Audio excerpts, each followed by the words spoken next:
Bienvenidos, bienvenidas, bienvenides al segundo encuentro del curso intensivo invernal de formación política que se denominó Bases para el Desarrollo Nacional, que está organizado por el Frente Universitario Megafón, que es la corriente universitaria de la Organización Nacional Peronismo Militante. Por cuestiones técnicas, los micrófonos van a estar inhabilitados para todos, ¿sí? Para que podamos tener una buena disertación de los compañeros, nos podamos escuchar, y después, una vez finalizadas las disertaciones de los oradores, los van a poder hacer los comentarios y o preguntas a través del chat y luego serán leídos a ellos, ¿sí? Para presentarme, mi nombre es Emilio Agüero, soy estudiante de la carrera de Ciencia Política de la Universidad Nacional de La Rioja. Actualmente soy secretario también de la Federación Universitaria. Permiso, voy a desenchufar esto por las dudas, porque veo que se escucha un poco mal. Decía, secretario de la Federación Riojana de Estudiantes Universitarios, y hoy me tocó el rol de presentar a estos compañeros. Para mí es un placer presentarlos, donde hoy van a poder hablar sobre una de las tres ramas del peronismo, como lo es la rama sindical, ¿sí? Que es el lugar desde donde muchos compañeros y compañeras han dignificado y defendido el trabajo argentino de la mano del peronismo, dando pelea a la explotación ejercida desde siempre por el patrón y los grupos concentrados de poder.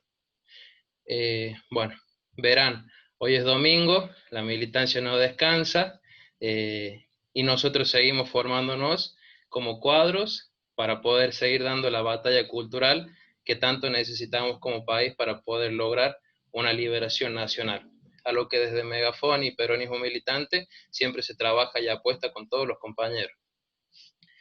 Así que hoy en este momento tan delicado como el que estamos atravesando a nivel mundial, hoy nos reunimos para hablar y reflexionar sobre nuestra industria, sobre la necesidad de la reactivación productiva y sobre todo la relación necesaria entre el mundo del trabajo y los sindicatos. Así que por ello, hoy contamos con dos compañeros y un compañero, con la compañera Natalia Salvo, Yamile Sokolovsky y Pedro Guasiesco. Bueno, si podemos seguir, sí. Ahora para comenzar esta charla, vamos a darle la palabra a la compañera Natalia Salvo, quien es abogada, laboralista y docente de la UBA y la UNPAS. Pertenece a la corriente de abogados laboralistas 7 de julio y es abogada de Pedro Etchebest, que es el primer denunciante de Marcelo D'Alessio. Natalia, tiene la palabra. Hola, buenas tardes a todas, a todos y a todes. Les agradezco muchísimo poder participar de este panel, a los compañeros y las compañeras de Megafón. También es un orgullo compartir el panel con Pedro y Yamile y hablar de estos tres ejes centrales para el desarrollo de un modelo productivo de inclusión en lo que yo creo va a ser la próxima década o los próximos años.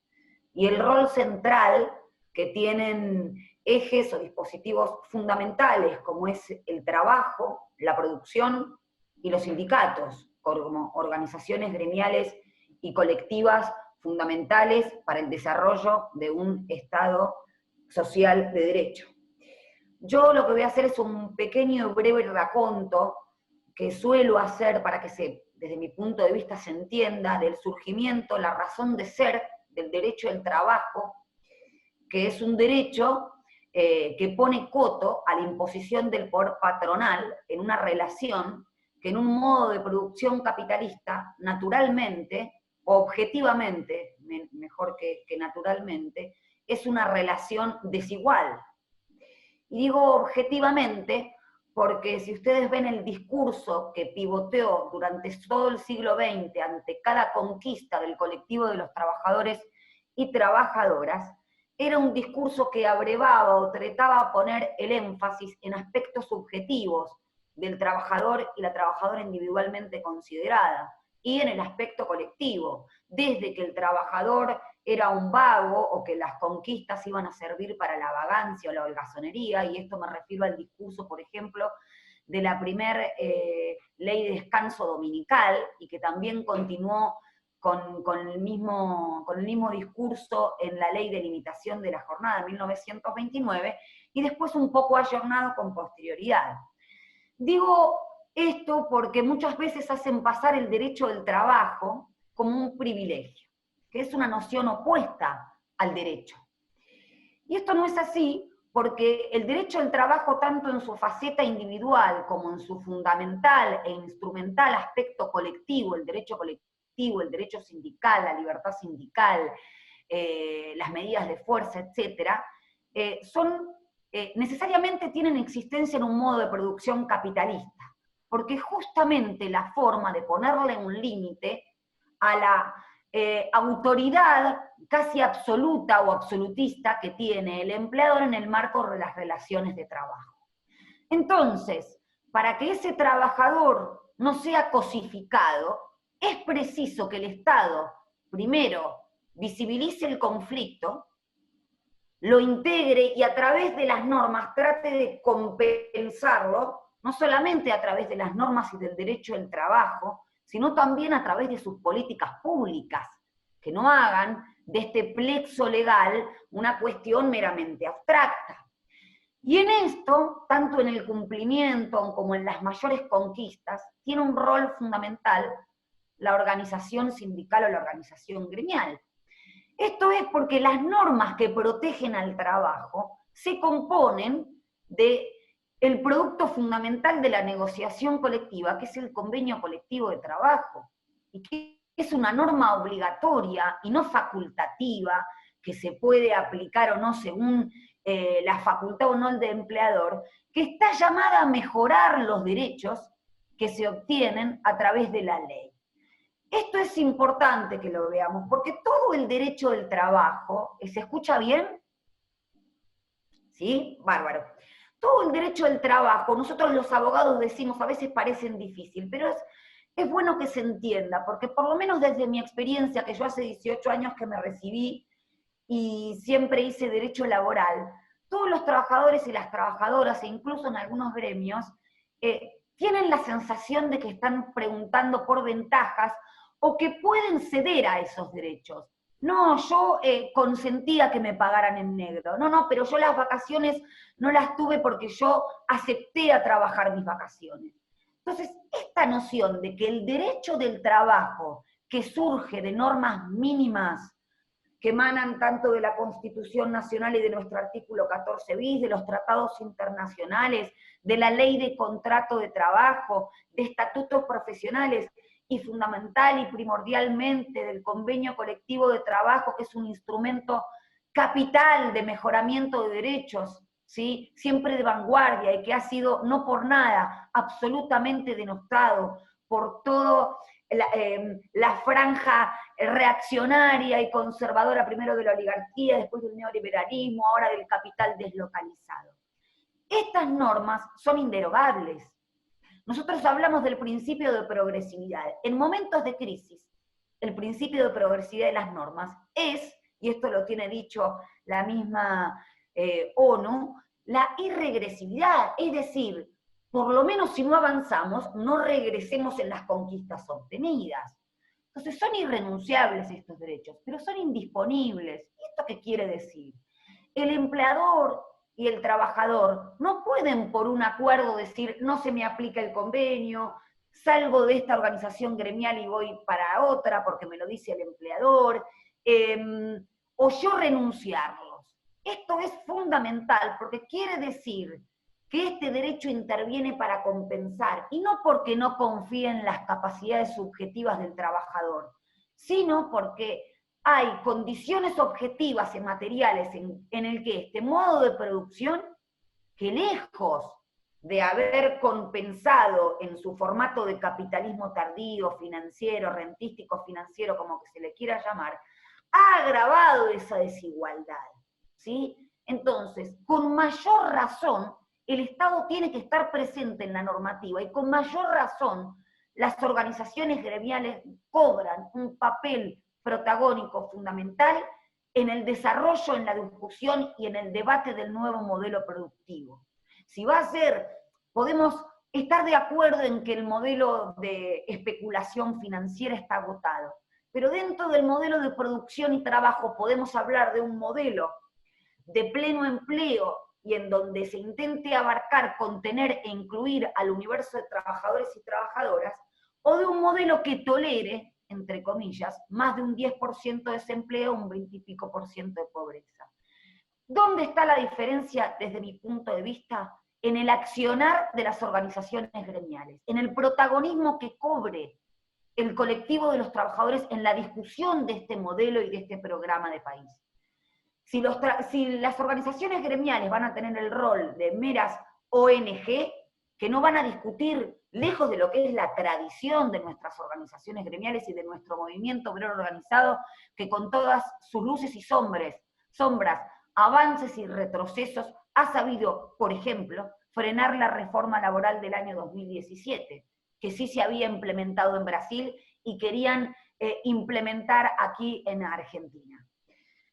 Entonces creo que de ahí, como para esta troika, esta tríada de producción, trabajo y sindicatos, yo, por lo menos de mi punto de vista, y no para traer agua para mi molino, pero lo digo como abogada laboralista, para mí el rol de todas las organizaciones sociales es fundamental, pero el rol de los sindicatos es primordial, dentro de las organizaciones sociales y colectivas.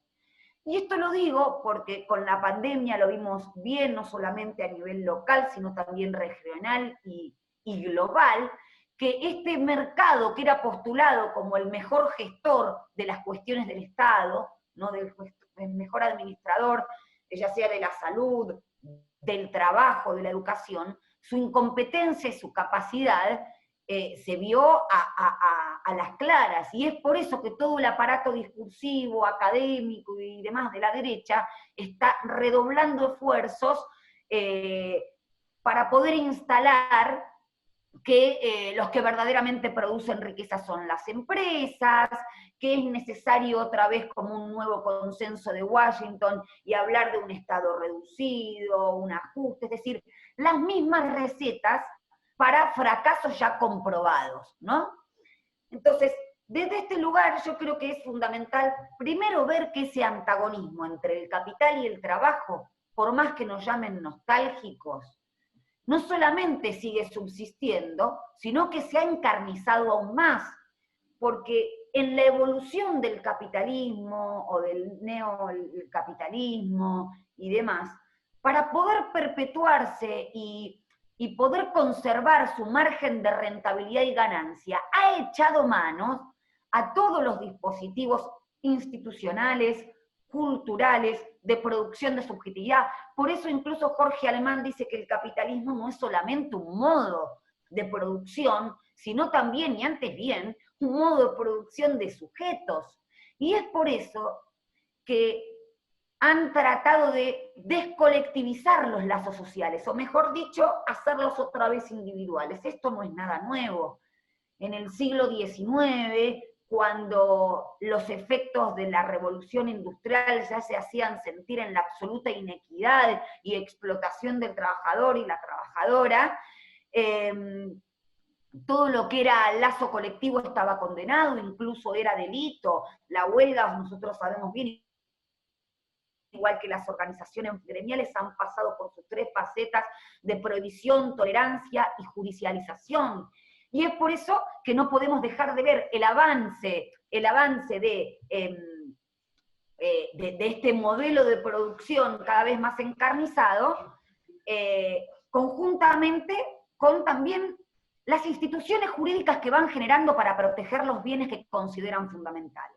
Desde ese lugar es que tenemos que ver cómo se cambió desde una cosmovisión de Estado de Derecho a Estado social de derecho, y esto fue conjuntamente las primeras constituciones del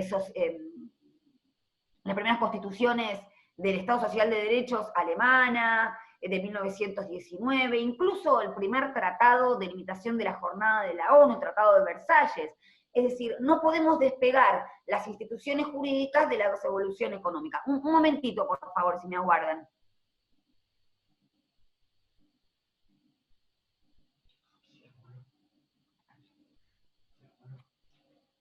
Perdón, cuestiones domésticas, me saben disculpar. Bien, entonces, lo que digo es que este antagonismo se ha encarnizado. Y se ha encarnizado porque el capital, para perpetuarse y para perpetuar su lógica de ganancia, que en este sentido es fundamental ver que esa tasa de ganancia, cuando empezó a ser más reducido a través del estado de bienestar o del keynesianismo, obviamente no voy a hablar yo de esto porque no soy un especialista, seguramente mis compañeros y compañeras que van a hacer uso de la palabra con posterioridad lo van a desarrollar muchísimo mejor. Desde el sector del empresariado empezaron a cuestionar, por esa reducción del margen de ganancia, el costo del salario, el costo del Estado, y esto hizo eclosión a fines de los años 60 y 70, en donde se cambió este paradigma productivo del Fordismo-Taylorismo del Fordismo al Taylorismo. Y ustedes fíjense que no es por nada que las mismas dictaduras, o la misma dictadura militar de 1976, también vino con un discurso fuertemente antisindical, fuertemente antiproductivo, porque desde ya que atrás de la dictadura y del terrorismo de Estado había la imposición de un modelo de especulación financiera que necesariamente tenía que destruir con la adquisición de derechos anteriores al calor y al amparo del estado de bienestar, al calor del peronismo, ¿sí? Y para eso obviamente tenía que tener una ruptura, ¿no? De en ese momento un movimiento obrero con mucha conciencia de la adquisición de sus derechos, con una ley de contrato de trabajo de 1974, consecuencia de una lucha constante de décadas y décadas, de una puja jurisprudencial, doctrinaria. Ustedes fíjense que las primeras leyes que contemplaron los acuerdos colectivos o la indemnización por despido estaban en leyes comerciales, es decir, el Estado primero acompañó con su territorialidad, con su presencia, y luego las leyes vinieron a condensar y a consagrar esa decisión política de un Estado que puso a los trabajadores y a las trabajadoras en la escena política. Entonces, no por nada la dictadura militar implementó una ley de entidades financieras, que por supuesto lo que hacía era revalorizar la economía financiera, destrozó y suprimió 108 artículos de la ley de contrato de trabajo, en donde fundamentalmente se hablaba de la tercerización, se hacía solidariamente responsables en el fenómeno a todos los integrantes de esa cadena productiva en el fenómeno de la tercerización. Fíjense qué ley de vanguardia, porque hoy en día una de las formas de fragmentar el colectivo de los trabajadores y trabajadoras es a través de la tercerización. Lo vemos con Techín y lo vemos con infinidad de grupos económicos concentrados que son los que efectivamente piden y reclaman nuevamente por las recetas ya fracasadas. ¿Por qué recetas ya fracasadas? Bueno, en este antagonismo de capital y trabajo, la puja es siempre la misma, la tasa de rentabilidad. Y en este momento en donde nos encontramos en una pandemia que por supuesto ha puesto de relieve que la riqueza la producen los trabajadores y las trabajadoras, el discurso se va a encarnizar. Entonces es importante primero no perder de vista que ese antagonismo que justificó la existencia de una disciplina autónoma como fue el derecho al trabajo, el derecho civil, que trata a los sujetos entre iguales, no solamente que necesita de esa misma tutela y protección, sino que la tiene que duplicar y sostener por lo menos.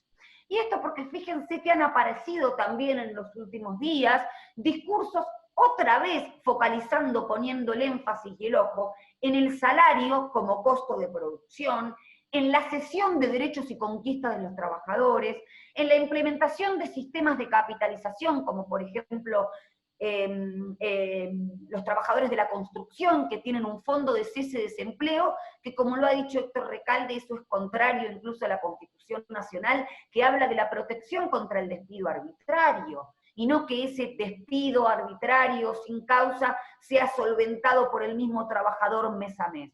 Y ustedes fíjense que esta famosa receta que quieren vender como una forma de incentivar la producción, tanto público como privada, y de la mayor obtención y de ir en contra del flagelo del desempleo. La construcción es una de las actividades que más nivel de informalidad tienen, que más nivel de precarización tienen. Entonces, la precarización de derechos, la cesión de derechos de trabajadores y trabajadoras, y el trabajo, la protección, la tutela del trabajo, como el ajuste y la variable ante la crisis, ¿no?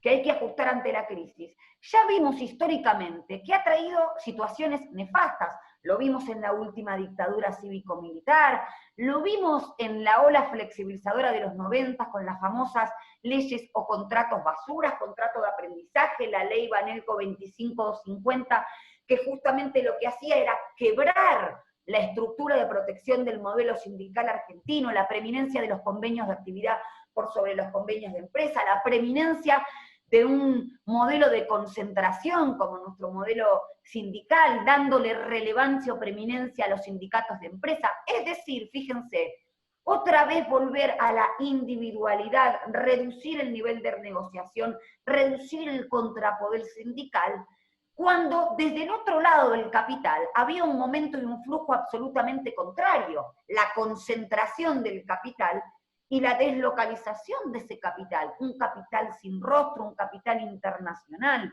Entonces, esto me parece que como militantes también tenemos que saberlo muy bien. Ojo con estos eufemismos, estos nuevos nombres, ropajes y vestiduras del discurso flexibilizador, porque trata de ir otra vez a la distribución de este antagonismo entre capital y trabajo. Y acá sí no hay tutía.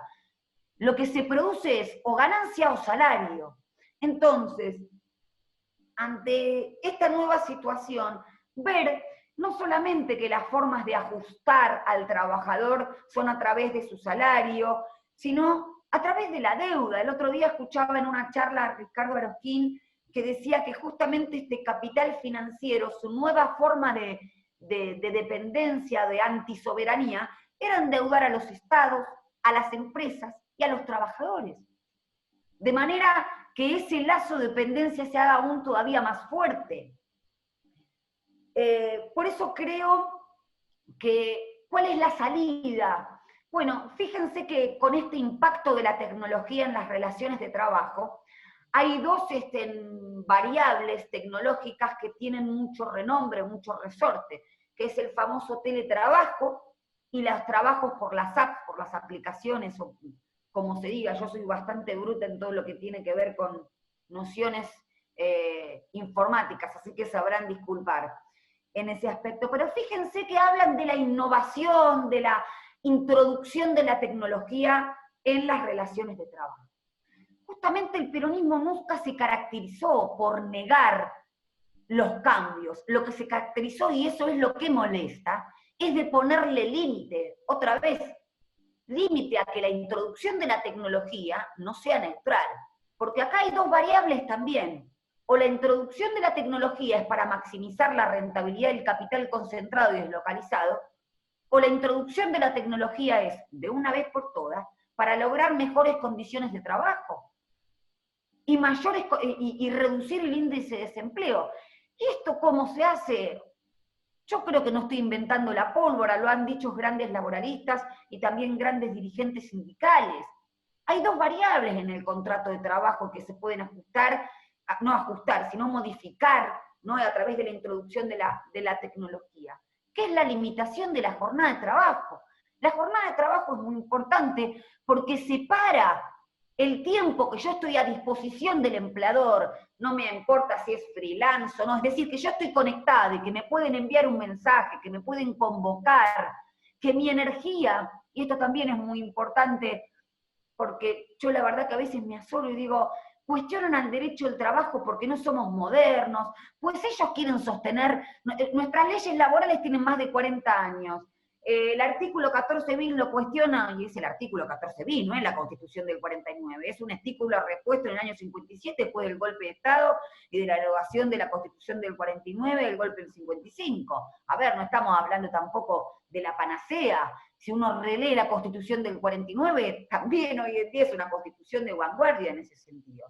Entonces, nosotros somos viejos porque queremos sostener la protección del artículo 14 bis o una ley del año 1974 reformada en el 76, podada encima, de la cual Héctor Recalde de los últimos 10 años ha repuesto varios de los artículos, pero ellos quieren sostener la correlación de fuerza de una Constitución liberal de 1853. Entonces, ¿quién es el vetusto?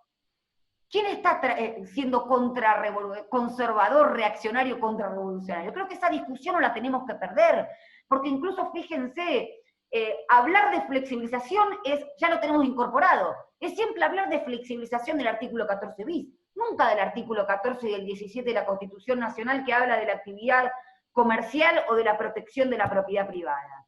Esas discusiones semánticas también las tenemos que dar. Bueno, sí, flexibilicemos, pero flexibilicemos la ganancia, ustedes, no los derechos nuestros. Porque, a ver, el trabajo, la prestación de servicio que ponen los laburantes, que ponemos todos los laburantes, está inescindiblemente confundida con nuestra propia existencia. No es que uno dice, hola, ¿qué tal? Te voy a dejar mi fuerza de trabajo y me voy a mi casa. De ahí está la protección, porque es la protección del sujeto y de la sujeta. Entonces, o cosificamos al ser humano, a la persona humana con la introducción de la tecnología, o limitamos la jornada, que estamos hablando de una jornada, hablan de leyes viejas, bueno, estamos hablando de una ley de 1929. 8 horas diarias, 48 semanales, cuando hay en otros países, fundamentalmente Europa, que tienen jornadas de 44 horas semanales, ¿no? O de 40 horas semanales. Entonces, la introducción de la tecnología en una crisis de tamaño y magnitud como la actual, bueno, puede servir para reducir la jornada porque eso va a mejorar las condiciones de vida y también es una de las políticas públicas que creo que puede llegar a reducir el desempleo. Y después, también otra cosa muy cuestionada que es un derecho constitucional, que es la participación en las ganancias. Entonces, fíjense que son dos variables que ahí sí yo creo que se le pegan el núcleo, y que en la que tiene que ver fundamentalmente el rol del movimiento obrero y del sindicato en el modelo productivo que va a ser, o un modelo productivo de más o menos inclusión, o el modelo de producción y trabajo, además, aunque abandonemos el modelo de especulación financiera, o un modelo de producción integral de pleno empleo. Esas banderas creo que tampoco hay que dejarlas. Por supuesto que no hay soluciones fáciles, son complejas, se van a precisar de la discusión, del debate de las organizaciones sociales y fundamentalmente de la participación activa de los sindicatos, pero creo que acá está el eje, porque a veces, y esto ya lo digo y cierro con esto, así hablan mis compañeros, habla Yamile y Pedro, tiene que ver mucho el rol de la concepción de la justicia, ahí sí ya lo digo como abogada. Fíjense que hasta de los sectores más, no me gusta decirlo así, pero bueno, no se me ocurre ahora otra palabra, progresistas, ¿no? Se entroniza la justicia penal, porque desde ya que la justicia penal fue utilizada como ariete de persecución, la justicia penal y la ley penal, pero ojo, porque el neoliberalismo, esta famosa frase de no hay ajuste sin represión, en el ajuste está el derecho social. Entonces, démosle el protagonismo al derecho penal, pero dentro del ámbito, dentro del sector que por lo menos abreva por un Estado inclusivo, tenemos que visibilizar que este antagonismo del capital y trabajo no es de menor protagonismo, porque como laboralistas a nosotros nos han dicho siempre, bueno, pero es una disciplina de menor anchura. Ojo, porque el derecho social es el que, desde mi punto de vista, esto es una opinión personal, va a salvar a esta contradicción que va a subsistir.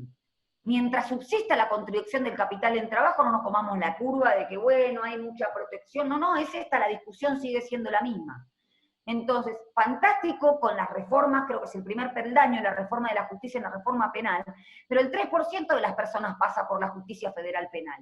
No hagamos una justicia aristocrática, reformemos la justicia, pero también a una justicia cercana, de la que lamentablemente tienen que pasar más del 30, 40 o el 50% de los ciudadanos y las ciudadanas, que es la justicia laboral o la justicia previsional. Entonces, bueno, esta es mi exposición, espero haber ayudado un poco al debate y muchísimas gracias a todos y a todas por la participación. Muchísimas gracias, Natalia. como universitario me da la sensación de que tus clases deben ser que vuelan el bocho. Así que bueno, bueno, muchísimas gracias, Nati.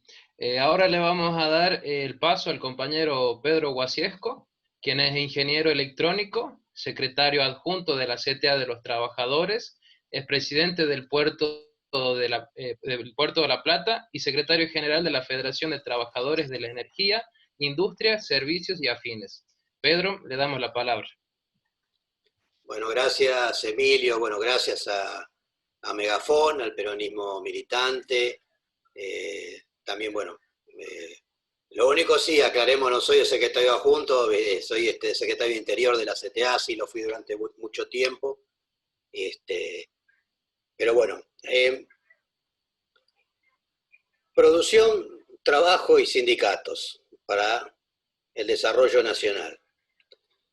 Es un tema, bueno, realmente sumamente amplio, ¿no? Para poder abordarlo con todo el detenimiento que se merece, pero bueno, vamos a tratar de hacer un esfuerzo. Primero, teniendo en cuenta que todas estas cuestiones hay que enmarcarlas pensando un poco hacia dónde queremos ir, ¿no? Mirando el futuro, o sea, metiéndonos adentro a las entrañas del siglo XXI y observando bien el presente donde estamos parados. Porque esto impacta.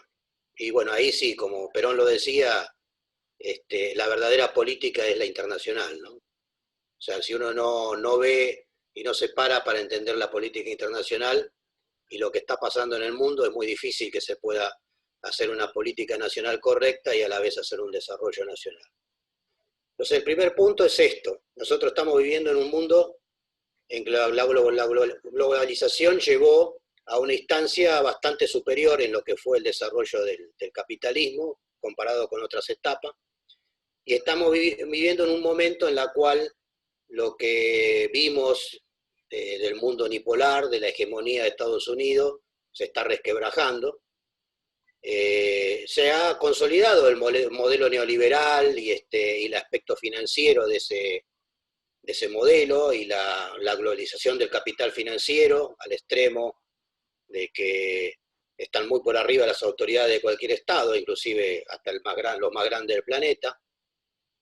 Y esto a la vez se está dando esta discusión que más que nada es geoestratégica, de reacomodamiento de estas fuerzas a nivel global, con dos modelos distintos de concesión del mundo y de la globalización. Por un lado el sistema anglosajón, con su raíz greco-latina, que nos ha impactado, y judeo-cristiana desde el punto de vista religioso, y por otro lado el modelo oriental, ¿no? Con el budismo, con la visión que tienen de la sociedad, del mundo, y que, bueno, lo pueden representar tanto chinos, japoneses y otras culturas orientales. Este es un aspecto que no hay que dejar pasar de lado en ningún momento. Y esto a su vez lleva que toda esta discusión está inmersa en el medio de un cambio tecnológico de envergaduras no conocidas, ¿no?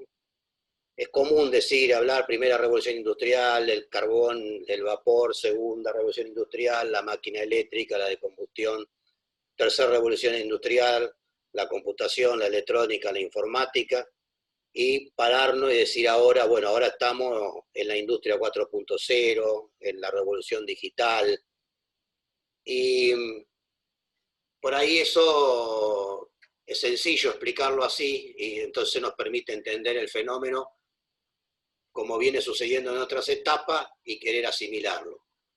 El problema es que esto no puede estar describiéndose de la misma manera. En realidad hay que ponerlo en contexto histórico de la humanidad, con la aparición del fuego, la agricultura, la aparición del dinero, la aparición de los imperios, de las religiones, de las ideologías políticas que de alguna manera unificaban la organización del ser humano en sociedades, y hoy estamos viviendo, me parece que un salto de esa naturaleza, ¿no? Obviamente dirigido a las nuevas tecnologías, o sea, al uso de la inteligencia artificial, a los nuevos materiales, las impresoras 3D, la biotecnología. Estamos en el medio justamente de una pandemia con características muy especiales y vemos cómo las herramientas que tienen algunas organizaciones privadas o el Estado que la han ligado a la biotecnología están en una carrera pasmosa para ver quién no tiene la vacuna que le dé una respuesta al coronavirus en este momento. Y esto no para ahí, ¿no? Esto no para ahí. O sea, en el mismo momento que está pasando esto, ya viene de hace bastante tiempo, y con el uso de nuevos materiales, la biotecnología y la impresora 3D, hay gente que está en este momento desarrollando y pensando cómo construye a través de célula madre tejidos humanos para reemplazar desde venas y arterias hasta en algún futuro cercano órganos humanos. Y también alimentos. No es casualidad por ahí esta discusión que aparece con la onda de vegetariana y del no consumo de carne, y a la vez en el medio hay organizaciones que están desarrollando con mucha rapidez carne sintética a partir de células madre de vacas que obviamente van a producir algún tipo de churrasco sintético, y que hoy el costo sale $300 por kilo, cuando hace 2 años atrás era $30.000 por kilo. ¿Y cuánto tiempo va a haber que esperar para que esto se convierta en algo razonable al bolsillo de un determinado sector que lo permita consumir? Y esto, en el medio de esto, apareció esta pandemia que también aceleró todo lo que tiene que ver con el trabajo a distancia. No era que no era posible hacer trabajo a distancia hace 2, 4, 5, 6 años atrás con nuestras nuevas tecnologías, con la internet, con las aplicaciones. Era posible, pasa que culturalmente teníamos una determinada costumbre y cultura y una relación que recién con esta pandemia se aceleró en todo el planeta todo ese proceso. Esto también nos abre otra puerta, que no sabemos bien cuáles son todos los resultados, pero que hay que tenerla en cuenta. Con el modelo también del trabajo y de relaciones laborales, atrás de eso está qué tipo de modelo de producción hay. Y obviamente también estos cambios tecnológicos llevan también a esta discusión, porque una cosa era el modelo que por ahí estudiábamos en las escuelas de la generación del 80, la relación de Argentina con la metrópoli Inglaterra, los ferrocarriles que se construyeron, el puerto, todo ese desarrollo que se hizo a fines del siglo XIX y principios del siglo XX, que todavía eso se mantiene hasta el día de hoy. Estamos montados sobre esa infraestructura, sobre esa forma de relacionamiento, unitarios y federales, forma de producir, dónde se concentra el mercado, dónde se toman las decisiones, dónde salen los productos, hacia dónde van, que era el modelo del siglo XIX, donde la potencia dominante vendía sus mercaderías a altos costos, traía materia prima a bajo costo, pero a Argentina le fue funcional como nación recién fundada y en desarrollo, y con la inmigración y en la explotación a los trabajadores y a la destrucción de las comunidades indígenas y a los nativos, a los gauchos, que tenían cierta independencia y libertad, le fue un modelo que llevó a la Argentina a determinado lugar. Pongo el acento en el tema de lo del gaucho porque la diferencia que hay en la ley que se le impuso a la vagancia, o sea, a las personas que estaban en situación de calle vagando por las rutas de Inglaterra, de Gales y de Escocia, con lo que se puso acá en la Argentina para poder hacer leva con los gauchos y llevarlo a la campaña del desierto, había 2 años de diferencia, ¿no? Una fue en 1848 y la otra fue alrededor de 1950 cuando se empezaron a usar estos instrumentos. Y obviamente el combate de cualquier incipiente organización gremial, más allá de que existían organizaciones mutuales y de asistencia, y había los primeros apariciones de intentos de organización de sindicatos. El más antiguo que tenemos en Argentina, en 1882, es uno de los más antiguos. Está la fraternidad, que todavía existe hoy, después una organización de tipógrafos que es un poco anterior, que su descendiente es el sindicato gráfico. Y después pasamos a otra etapa, que podemos definirla, que esto duró hasta después de la Segunda Guerra Mundial, en la cual empezaron a ser actores los países de mano de obra barata, ¿no? Entonces los países, las sociedades y los sindicatos se dividían en a dónde estar parado, dependía de dónde estaban parados, cómo daban respuesta a ese tema, ¿no? Entonces, la competitividad estaba basada en la mano de obra barata, comida y energía barata para sostener eso era la política de desarrollo interno, y con eso garantizar un acceso al mercado, ¿no? Esto también produjo un modelo que, bueno, es lo que conocimos fundamentalmente con mucha más claridad en la década del 80, 90 y principios del 2000, en la cual salen de países la materia prima, de otro lado salen las ideas y los capitales, convergen en los países de mano de obra barata, después de ahí todo eso va a los mercados de consumo y esa es triangulación de donde funciona la globalización hasta casi ahora. Pero este esquema triangular está en crisis por dos motivos, porque estos cambios tecnológicos que llevan en lo que tiene que ver la cuestión de la movilidad, a la electromovilidad y a la conducción autónoma, esto impacta en una reducción de costos y uso de lo que tenga asimilado al petróleo de una manera abrupta. Y las impresoras 3D y los nuevos materiales llevan que se vuelva un poco al mismo esquema, se produce donde está la materia prima, se produce y se va a producir, o se produce hasta donde está el mercado de consumo. Estas dos cuestiones van a llevar, por ejemplo, a reducciones exorbitantes del flete y del consumo de petróleo. Las crisis que tienen que ver basadas en conflictos militares, el Medio Oriente, por donde pasan los gasoductos que salen al Mediterráneo, a los grandes mercados productivos, tienen que ver con esta discusión del control del poder de la energía, fundamentalmente la petroquímica, en esta etapa, y a la vez cómo separa cada uno de los actores en esos temas. Pero lo que sí hay que pensar, y claramente, es que en el siglo XXI, ingresado el siglo XXI profundo, el consumo de hidrocarburos va a descender, porque va a atender toda la electromovilidad y la conducción autónoma. El concepto del vehículo propio va a ir desapareciendo, y va a aparecer de un servicio que uno lo pide con una aplicación, pasa a la puerta y lo lleva al lado donde quiere ir, y a su vez eso va a estar sucediendo por todos lados. Y la parte de la impresora 3D con los nuevos materiales va a desaparecer la necesidad de tener espacio de producción basado en mano de obra barata. Entonces, yo creo que estas son las cuestiones a tener en cuenta para esta desafiante pregunta del desarrollo nacional y dónde está ubicada la Argentina, ¿no? Y cómo plantearnos este debate, tanto en el papel de los sindicatos, como el rol de los trabajadores, como qué tipo de producción queremos, ¿no? Entonces, si avanzamos, y tenemos dos aspectos acá, digamos, que son, cada uno tiene su profundidad, que uno tiene que ver con la coyuntura, cómo salimos, cómo estamos viendo la situación de la coyuntura y estos momentos.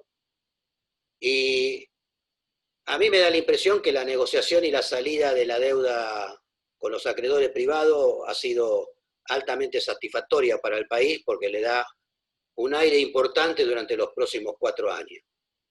Y a la vez esto va a llevar a que rápidamente los acuerdos con el Fondo Monetario, los acreedores internos, también resulten parecidos o en mejores condiciones.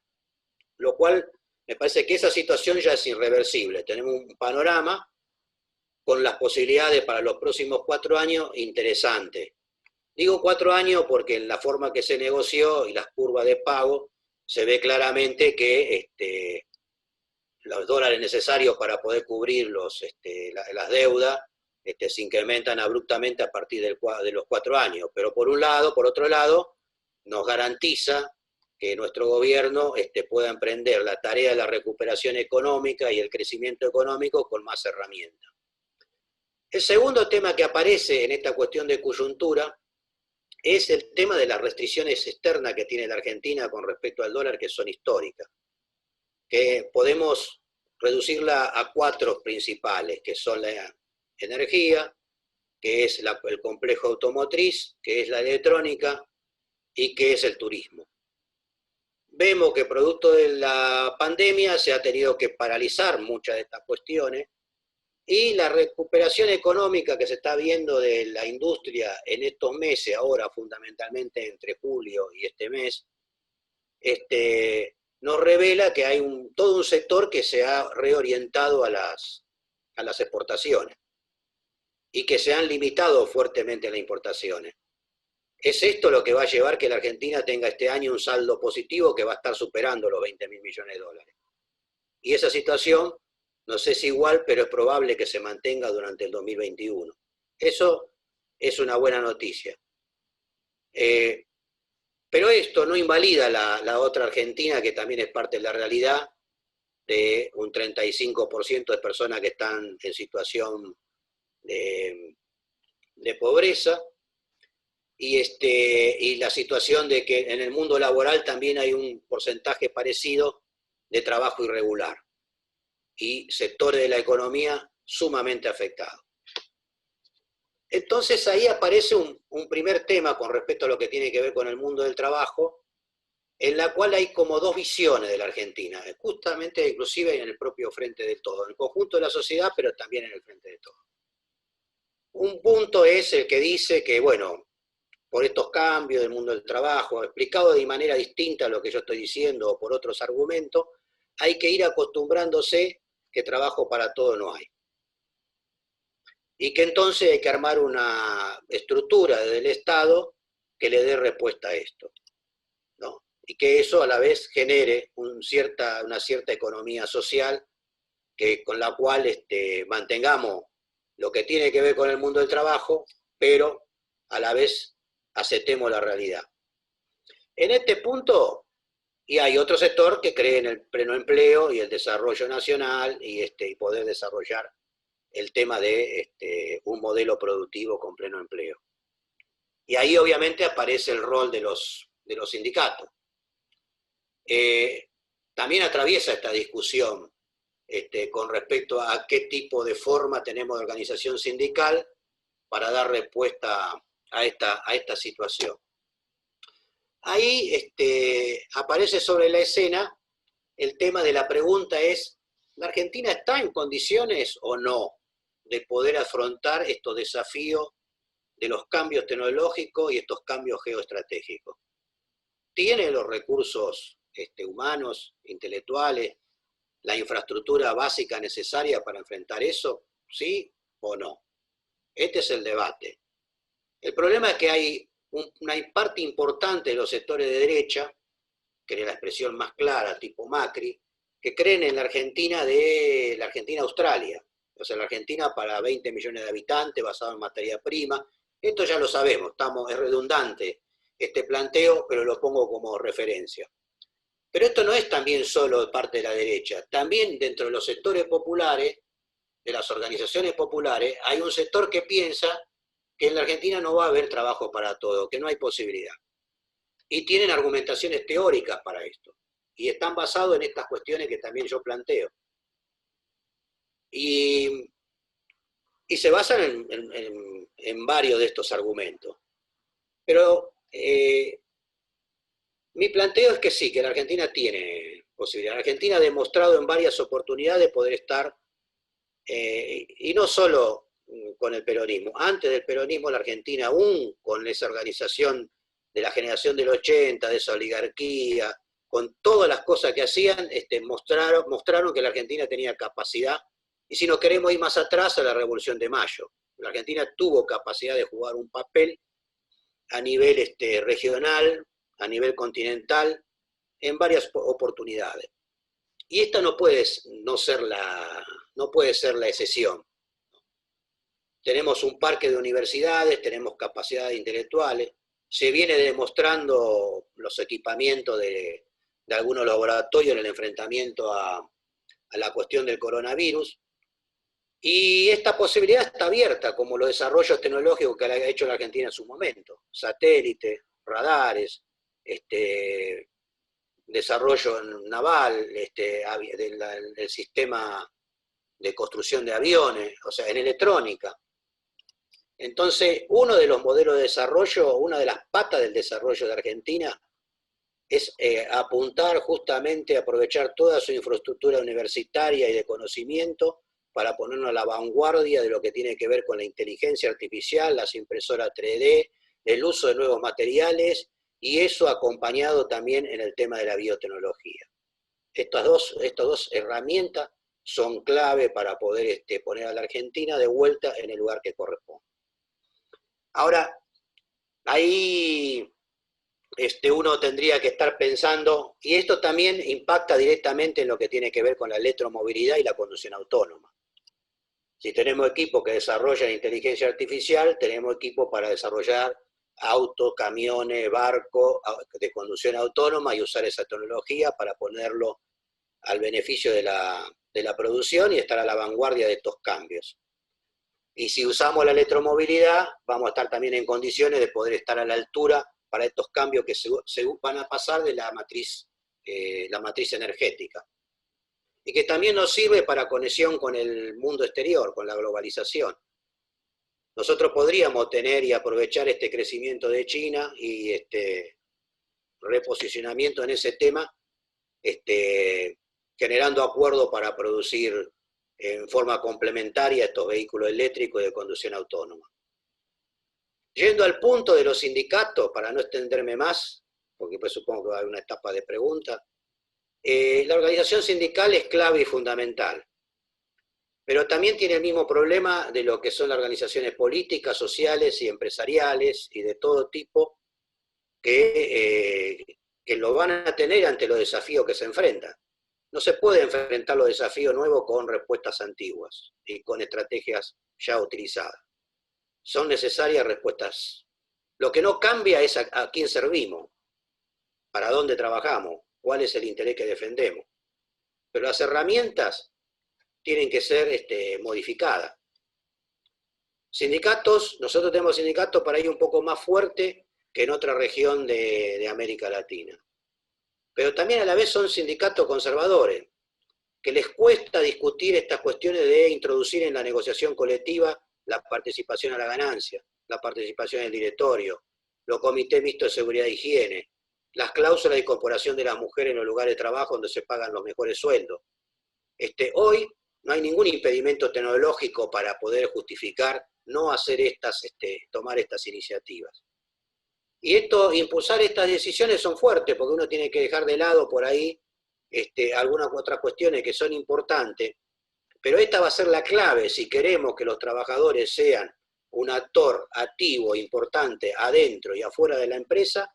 Es clave democratizar el lugar de trabajo. Y obviamente también lleva a los sindicatos. ¿Qué tipo de sindicatos?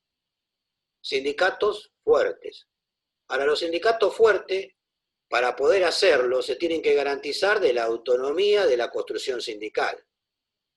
Pero en eso también estamos en una cuestión como que estamos en un momento en que hasta ahora esa discusión no es fácil de resolver.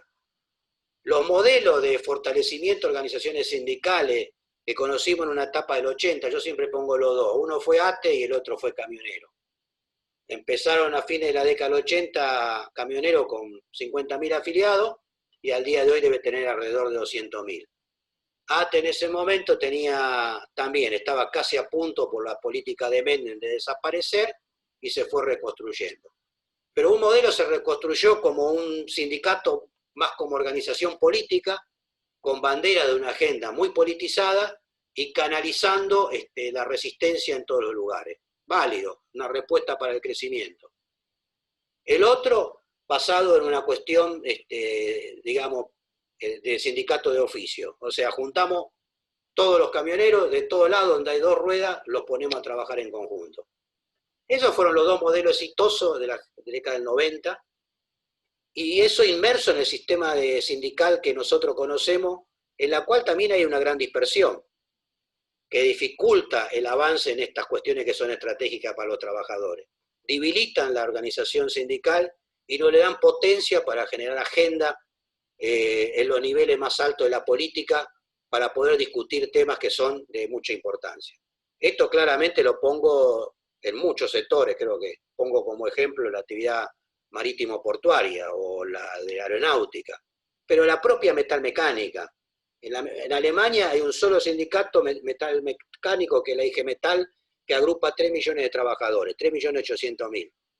Nosotros acá, con muchos menos trabajadores metalúrgicos o metalmecánicos, tenemos la EMATA, la UON, la SINRA, después hay sindicatos por empresa en muchas actividades, así que, digo, y eso que ahí hay un par de sindicatos importantes, potentes, pero aún en esos lugares hay una dispersión. Entonces, este es un tema a discutir, qué tipo de sindicato queremos.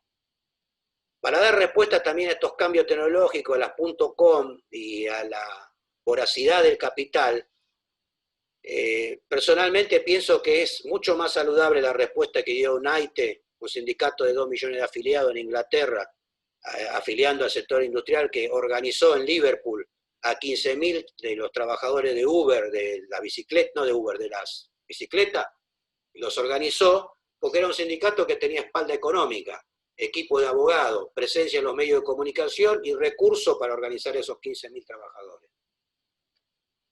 ¿Cómo pensamos que va a poder tener éxito sindicatos reducidos, sin capacidad económica, para poder organizar un colectivo que a su vez es débil, disperso, que aparte están educados en las prácticas del neoliberalismo, y que eso va a tener un resultado? Puede haber alguna experiencia, por supuesto, y la hay, lo veo, un esfuerzo grandioso, pero la verdad es que si lo que pensamos es tener organizaciones sindicales que sean actores, vamos a tener que pensar cómo también construimos este tema. No podemos construirlo en base a federaciones que se fagocitan los recursos de los sindicatos de base para sostener estructuras burocráticas, que tampoco están muy claros los objetivos, y eso después lleva a que tenemos una gran cantidad de federaciones en el país que están divididas en 3, 4 pedazos. Químico, la carne, solamente pongo estas dos como ejemplo. Este es el mundo real de la Argentina sindical el día de hoy, ¿no? Y es lo que vamos a tener que trabajar mucho, de cómo construimos organizaciones sindicales potentes y con capacidad de participación. Pero la buena noticia es que es la primera parte, ¿no? Que en la política la Argentina está en condiciones de pegar un salto, tenemos las condiciones y la herramienta, pero vamos a tener que discutir estas cosas para generar un actor que realmente al carecer de burguesía nacional, o los que han presentado como burguesía nacional, terminan siendo un expoliador de los recursos del Estado. Tipo, hacemos un plan de infraestructura, pongámosle para reactivar la economía, hacer 500.000 viviendas, beneficiamos a trabajadores aparte de una economía bastante irregular como son los del obrero de la construcción, pero el que se lleva la ganancia importante de ese esfuerzo que el Estado Nacional va a hacer, debe hacerlo, tiene que hacerlo, se lo va a llevar a Sindar, Techín, Alvar, Camargo Correa y algún otro más. Entonces, ahí es donde vamos a tener que meter la discusión. No hoy, digo, porque hoy hay que salir de la crisis y hay que mover la economía, pero inmediatamente vamos a tener que estar pensando esta situación de cómo se desarrollan estas cosas. Bueno, para terminar, digo, ahí viene cuál es el papel de la economía regionales, las pymes, cuál es el papel, y hablando de la pyme, que por supuesto hay que apoyar, dan el 80% del empleo. Ahora, en el medio de esta pandemia, cuando el gobierno puso a disposición de recursos, el 80% de las pymes que recibieron el recurso dieron media vuelta, fueron a los bancos a comprar dólares. Digo, esto también hay que hablar y decirlo claramente. Porque yo personalmente creo en la pyme, creo que es el mejor generador de empleo, pero también hay algunas cuestiones que hay que ver porque repiten sistemáticamente la misma práctica y cultura que se da en todo el sistema económico. ¿Cuál es el papel de la economía autogestionada? ¿Cuál es el papel? ¿Van a dejar de ser la cenicienta del sistema económico o pasan a ser un actor gravitante y potente de la economía?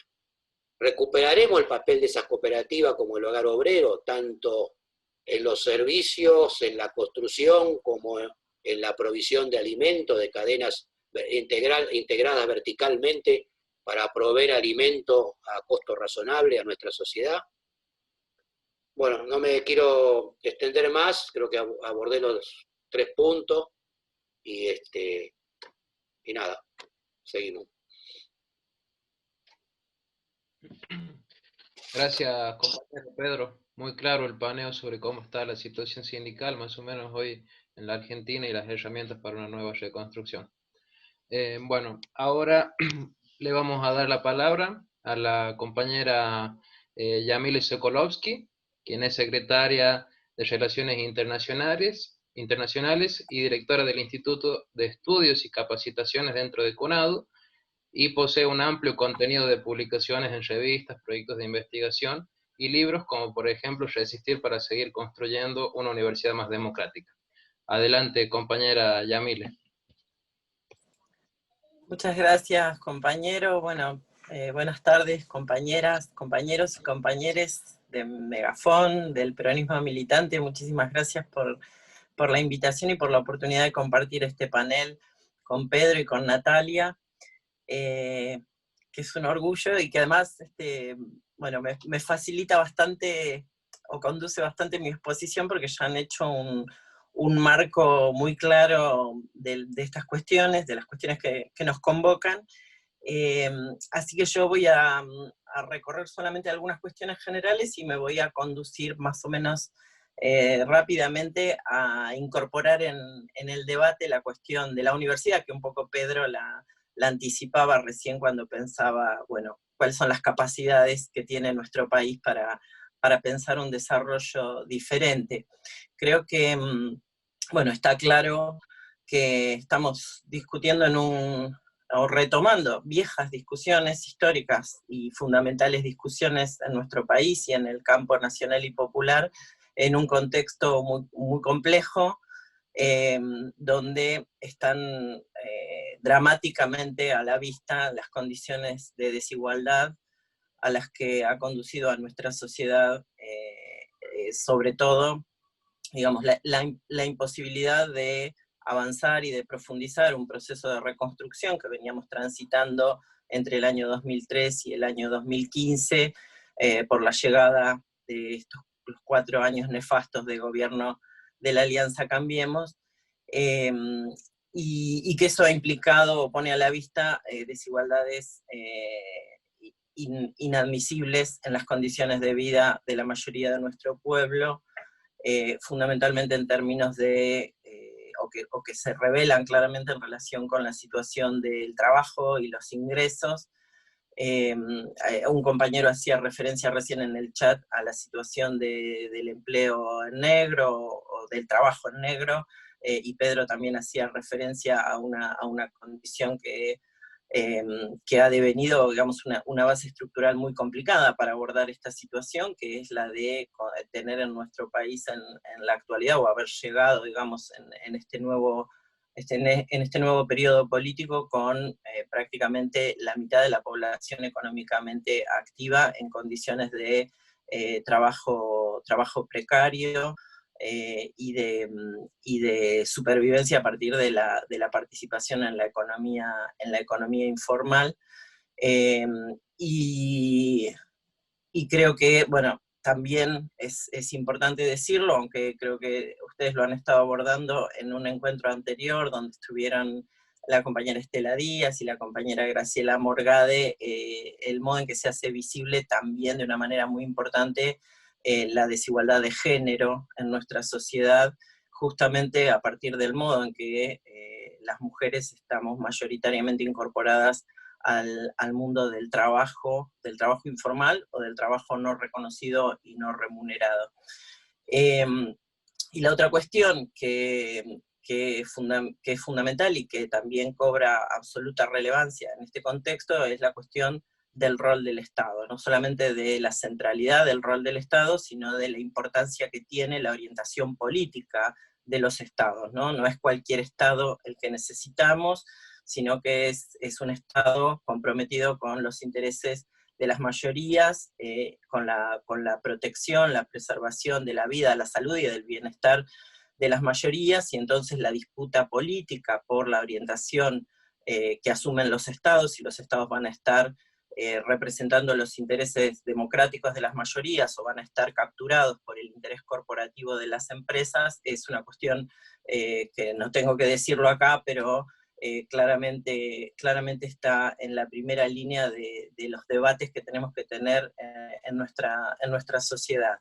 En ese contexto, vuelve a plantearse, como decía al principio, o digamos, cobra especial urgencia en este contexto una discusión histórica para el movimiento nacional y popular, una tarea pendiente, que es justamente la tarea de discutir, de volver a discutir la estructura productiva en nuestro país. El problema de fondo detrás de las cuestiones que se están evidenciando con este dramatismo en esta coyuntura es la cuestión de la matriz, de la distribución de la riqueza.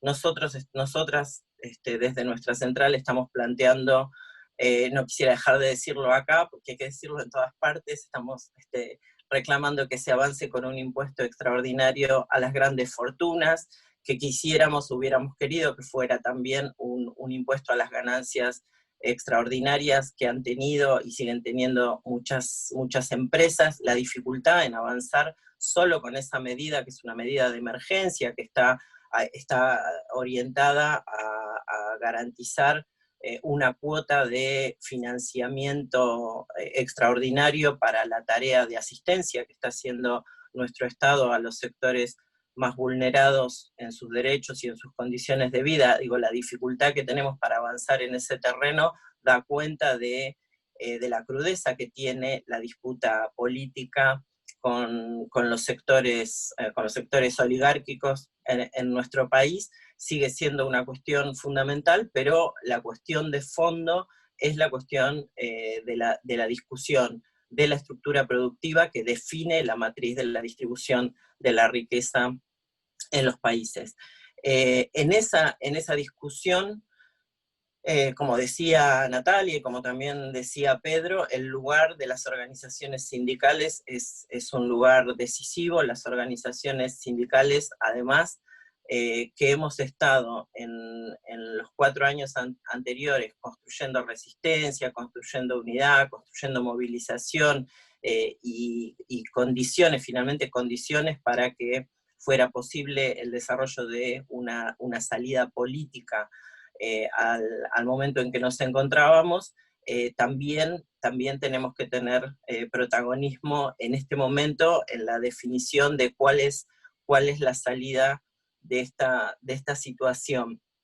Ayer estaba mirando, casualmente me encontré con un documental que recuperaba la trayectoria y la vida de Raimundo Ongaro, y escuchaba algunos de los discursos de Raimundo Ongaro y la reivindicación de un sindicalismo de liberación y un sindicalismo con vocación política. Nosotros, bueno, tanto Pedro como yo pertenecemos a una corriente sindical, digamos, a un mundo sindical que ha reivindicado siempre esa perspectiva política de parte de las organizaciones sindicales, pero me parece que es el momento también de recuperar con mucha fuerza esa perspectiva y esa voluntad y esa claridad respecto de que no hay posibilidades de resolver la situación de ningún sector del trabajo en nuestro país si no pensamos en conjunto cuál es el proyecto político en el que las trabajadoras y los trabajadores podemos tener la perspectiva de una vida digna. Y esa necesariamente es una perspectiva de reconstrucción nacional y de liberación nacional. Hay que volver a usar, me parece, la palabra liberación en nuestros discursos y darle contenido. Y el contenido claramente pasa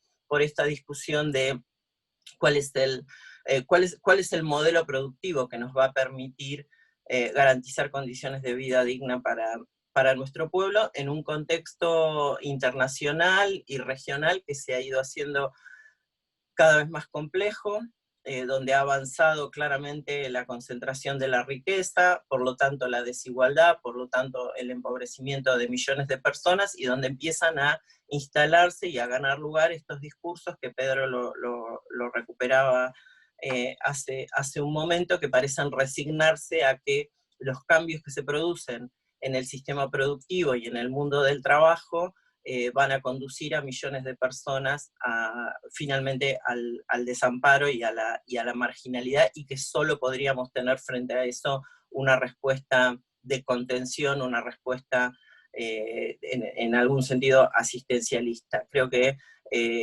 tenemos la obligación de negarnos a esa resignación, y tenemos condiciones, además tenemos una memoria histórica de nuestra propia capacidad como movimiento popular y como movimiento obrero de definir una perspectiva diferente. Y Natalia también lo planteaba al principio, una perspectiva que no abandone la idea de que los cambios que pueden producirse en el mundo productivo y en el mundo del trabajo tienen que ser cambios, y pueden ser cambios que apunten a mejorar la vida de las personas, a mejorar las condiciones de trabajo y a garantizar para las mayorías un futuro diferente.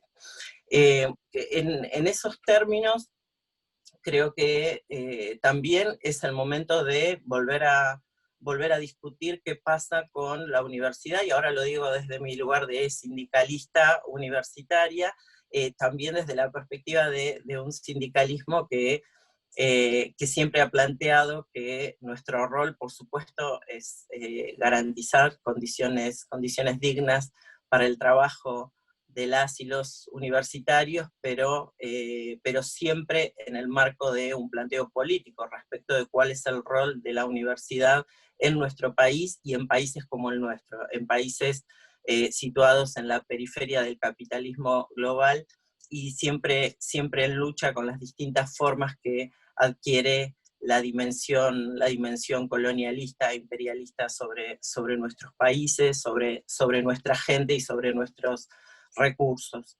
En esos términos, creo que en este momento donde también es claro que la respuesta que en nuestro país estamos pudiendo dar a la emergencia que plantea la pandemia, como decimos, una crisis montada sobre otra crisis, también pone muy a la vista y en un lugar de una importante valoración social lo que nuestras universidades públicas son capaces de hacer y han sido capaces de hacer, ¿no? Tanto en términos de formación de profesionales como en términos de producción de conocimientos, y también en términos de el despliegue de un conjunto de articulaciones territoriales que también están siendo estratégicas para el desarrollo de políticas de respuesta a la situación de emergencia. Sin embargo, todas nosotras y nosotros lo sabemos y lo hemos estado discutiendo con muchas y muchos de ustedes en estos años, donde mientras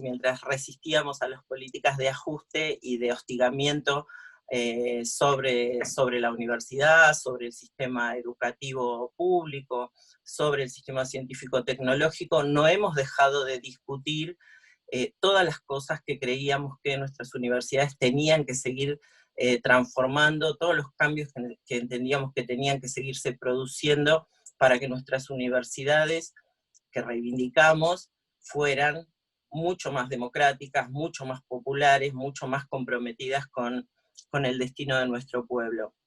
Y en el marco de esos debates, que es necesario, es oportuno y es necesario retomar en este momento, hay dos cuestiones que creo que es pertinente en este contexto volver a colocar y repensar, que es la cuestión de la vinculación de la universidad con los sectores productivos y con el mundo del trabajo. Esas son dos dimensiones que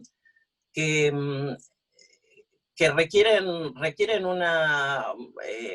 una explicitación y requieren una mejor discusión. Ustedes saben que sobre todo a partir de la década del 90, hay un discurso de reforma ligado al programa neoliberal que ha insistido en la necesidad de la vinculación de la universidad con los sectores productivos. Cuando nosotros discutíamos hace algunos años, no sé si lo recuerdan, aquello que el macrismo llamó el Plan Maestro, y discutíamos el capítulo dedicado a las universidades en el Plan Maestro. En ese plan aparecía como uno de los objetivos a desarrollar la vinculación de las universidades con el sector productivo. Y nosotras decíamos, advertíamos, que en el contexto de la política económica y social que estaba llevando adelante el gobierno de la Alianza Cambiemos, la vinculación con el sector productivo no podía querer decir otra cosa que la subordinación de la actividad de las universidades a las grandes empresas.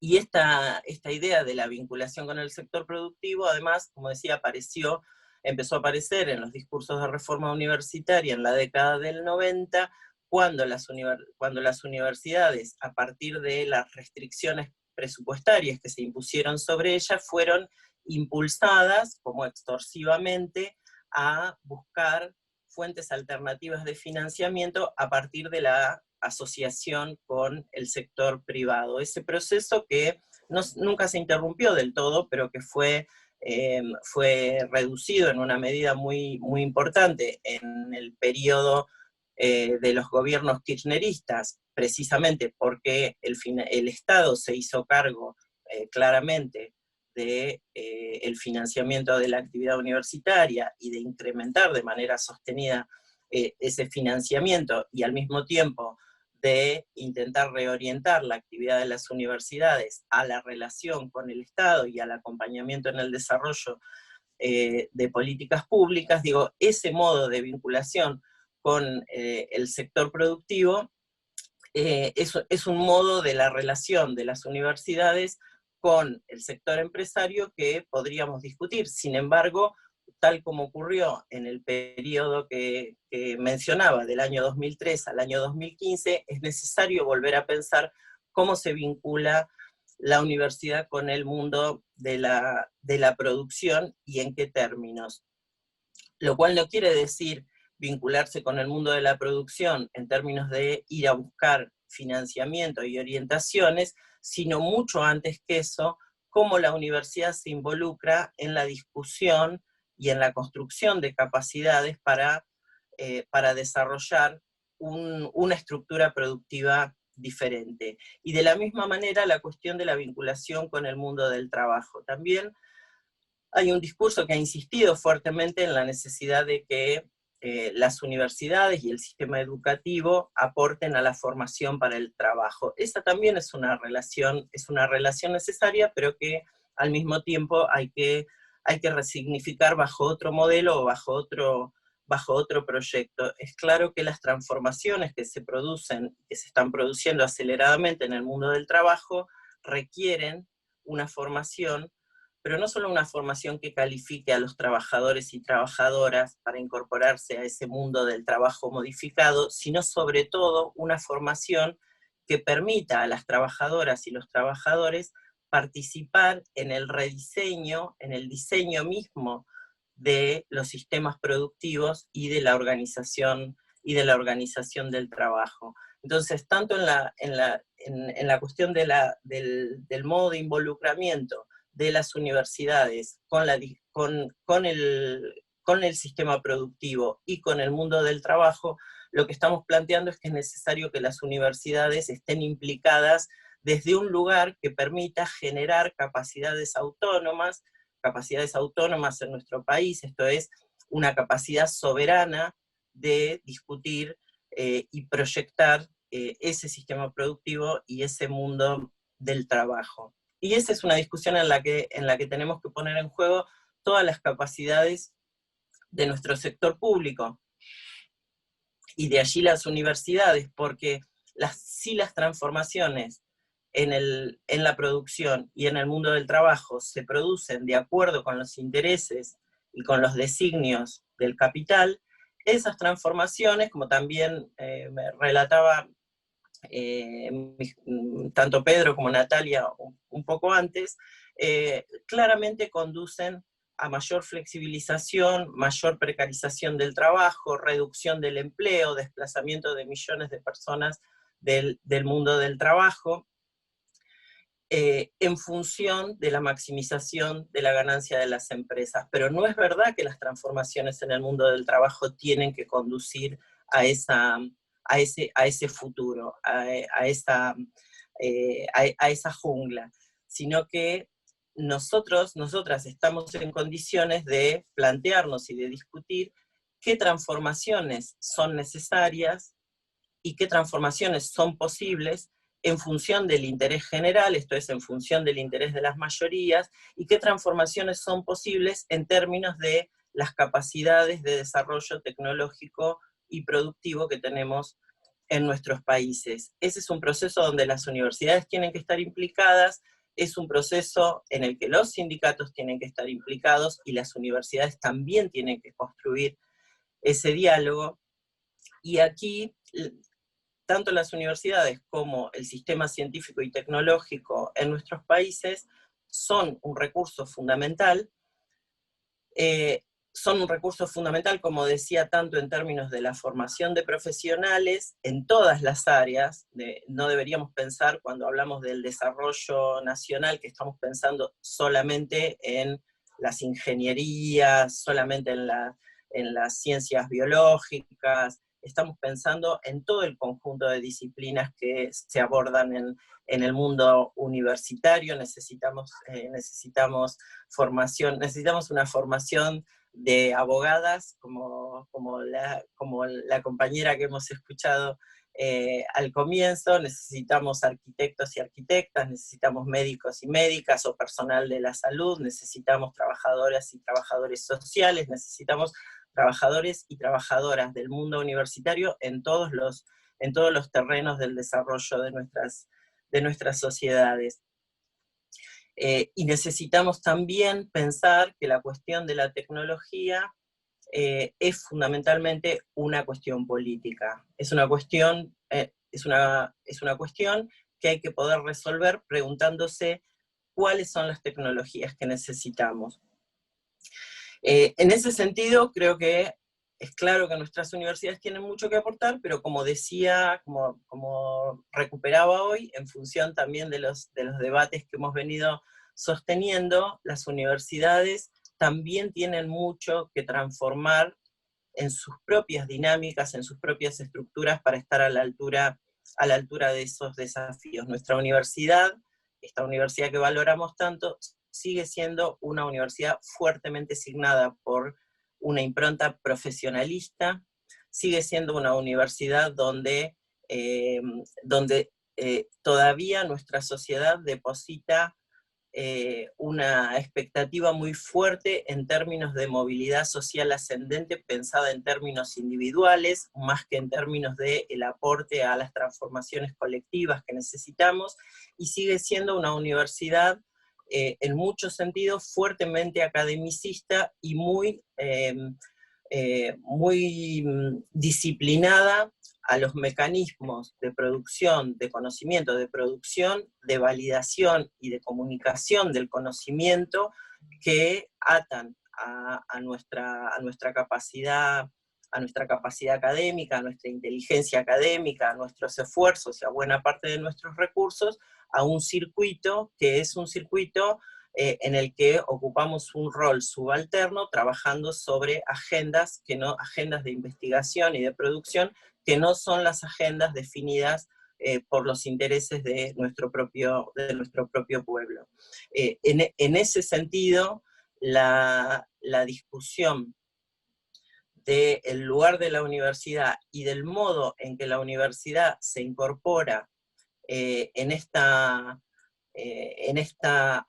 apuesta, en este nuevo desafío, en este nuevo ciclo de construcción de una Argentina diferente como un factor de construcción de soberanía, es una discusión necesaria, es una discusión urgente. La posibilidad anunciada de que en esta coyuntura volvamos a discutir una ley de educación superior tiene que ser la discusión, no meramente la discusión de un instrumento jurídico legal, sino que tiene que ser una oportunidad para la discusión integral de una perspectiva política para nuestras universidades que pueda avanzar sobre aspectos clave que no hemos podido resolver en etapas anteriores, pero que son absolutamente concurrentes al desarrollo de capacidades autónomas para pensar una perspectiva diferente para nuestro país. Hay que volver a discutir el lugar de la universidad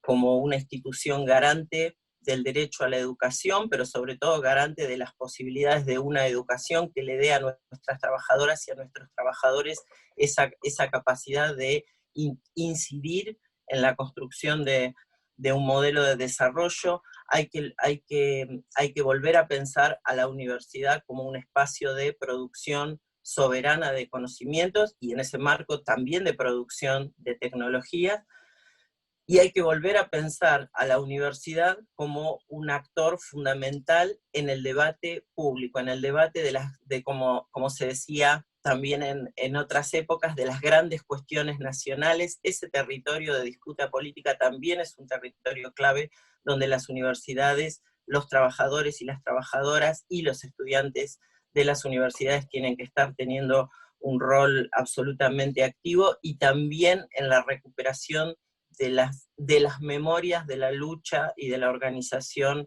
de nuestro pueblo. Ese creo que también es un factor fundamental para que podamos, para que podamos ocupar este escenario de discusión de futuro con la fuerza que también nos da ser parte de un movimiento histórico, de un movimiento popular que tiene un acervo, un acervo de lucha, pero un acervo también muy fuerte en la definición, en la construcción de sentidos que hay que poder también hacer parte de, bueno, de la disputa política que hoy tenemos y que nos tiene que permitir resolver esta encrucijada. Así que yo lo dejo por ahí y estoy para el debate.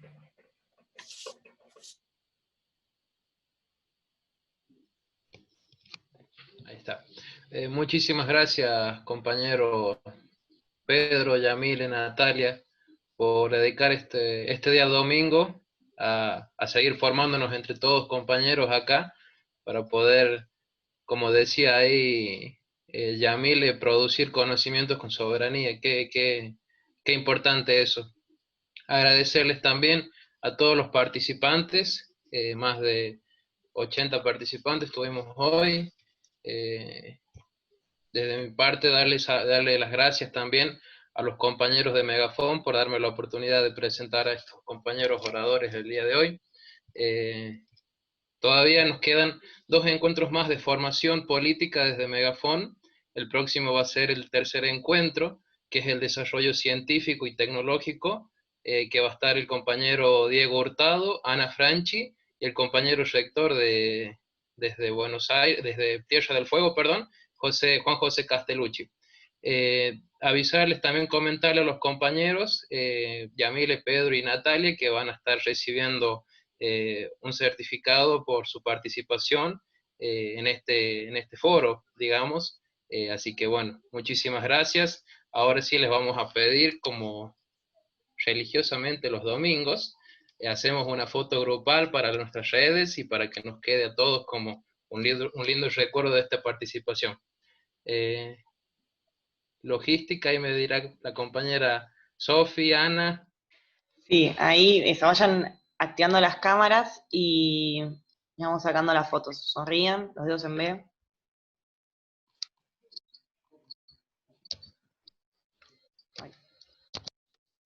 Espérenme, yo les aviso cuándo.